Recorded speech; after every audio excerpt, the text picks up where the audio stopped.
All right, so let's look at this phylogenetic tree. So this RH tree, is it the newest one? And it's, in this case, we don't know anything about time. We just know how do these stories resemble each other. So I'm not sure that this is the newest one, but it is the most different in terms of if you compare to like these other guys, they're all, see how the dots are really close together? In the case of this tree, it does matter how closely together they are packed. And the reason why I know that that length of the branch matters is because of these little numbers here. So these little numbers are giving you a clue that the length of each of these branches is not drawn at random. It's not for style. It actually conveys information. So the longer the branch, then the further away it is from the ancestor. So that node would be an ancestor. So this would be the story that generated all these other stories, which doesn't necessarily exist, right? Because okay, there wasn't like one place that from there then people in Africa tells the same story than that people in East Asia, or maybe there is, but I find it unlikely. Like the things I would conclude from here are in, let's see, the Little Red Riding Hood. It's written, well, the Brothers Grimm wrote that, and it closely resembles GM, a bunch of versions of GM, which is the story of grandmother. So Little Red Riding Hood is very similar to Story of Grandmother. And then this The Wolf and the Kids is over here. So that's The Wolf and the Kids. And it's more common in Africa and, oh, interesting, in India here. But then there's East Asia. See, in my thought, India would actually group over here. So apparently in India, they have something that is The Wolf and the Kids. No, it's their story resembles more The Wolf and the Kids. Then, because that's the green dots. Then what the story in Asia, which is Tiger Grandmother. So that, see the TG? All right, do you need to know anything about these stories? No. What I'm trying to teach you here is how do we go about interpreting a tree? And this tree here, so going back to that idea of of time, we don't actually know. This is a tree that is not rooted. I'll give you more examples of that. But since you already studied this long enough, I wanted to show you, for example, let's say that this TG10 is the very original story, and then from there, the other stories stemmed. So this would be the root, and then this would be the most close related to that. So that's like the second version of this story.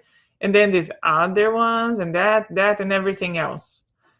So that's if I assume that that's the root.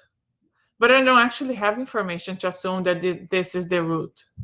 So if this tree could be read in any direction, so maybe the root is this Africa one, and then all the other ones are derived from that, then this would be the most recent common ancestor, and everything else changed from there. Or I could pick this one as the root. So if we can't actually clearly see which one was the one that was most ancestral, then the tree is called unrooted. So oftentimes spiral things like this are unrooted trees. So we don't have a sense of which one gave rise to which. So good. All right, now you know more about Little Red Riding Hood than you wanted to. So that chart is, it said in the paper that's a phylogeny. So what does phylogeny mean? The philo is a race or tribe, which is we are trying to group things by how alike they are. So when we do phylogenetics, we're aligning a bunch of sequences, And then we're trying to see, okay, which group descended from whom. But as I said, oftentimes we don't have the ancestral sequence. They're just inferred. Unless you actually have fossil sequence, then you might actually have the ancestor. So people like reconstructing the evolutionary steps to see, okay, how did we end up where we are? And I can't remember if it's exam or homework. I have like a bunch of minions that you're comparing, and you are seeing, okay, which one is, so it's mostly the simplest to more intricate, or like the one that accumulated the most changes. So whichever has the most changes, that's the one that you would say is the most recent. And to look at phylogenies, we use trees because that's like the easiest way to interpret their relationships. So here's a simple tree. This guy is here, so every time there's a dot, and it doesn't have to necessarily have a dot, but every time there's an end or the junction here, these guys are called the nodes. Okay, so the dots are called the nodes. And so the in red is what people say in computer science.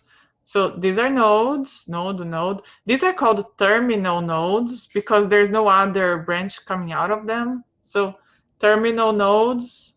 And then these are internal nodes, that because more branches come out of it. Okay, and then in biology, we'll call the terminal nodes leaves. So these are leaves. This one would be the root. And this one, I don't know that we call it anything. I think we just borrow from computer science as node.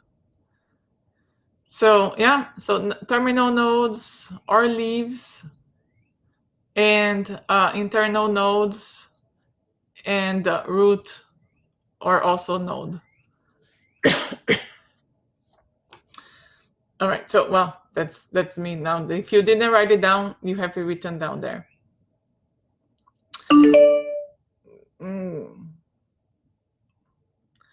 Okay, so if you what normally do we have here in the leaves? And they can either be different species. So remember in the KISS gene exercise, there was KISS 1, KISS 2, and there was like fish or frog, zebrafish, and whatever else. So in this here, maybe I would have only KISS 1 from the zebrafish, frog, monkey. So in the leaves, I might be comparing different species, or I might be comparing within the same species paralogs. So like KISS 1 and KISS 2, or maybe there are 5 versions of the KISS gene. No, KISS 1 through 5, which ones resemble the other most. And it can even be both, right? It can be on the leaves, you can have orthologs or paralogs. So remember, orthologs, that's gene, or doesn't have to be gene, it's a DNA sequence that, so if it doesn't encode any functional, either mRNA or ribosomal RNA or tRNA or a protein, then it's not a gene. So you can have a DNA sequence. If it's from different species, that DNA sequence is an ortholog. If it's different versions within the same species, like within the same organism, that in that one cell, it has these different versions, then they're paralogs. Okay, so in here we can be comparing either DNA sequence or amino acid sequence. So amino acid is protein sequence. Or we can be comparing morphological characteristics.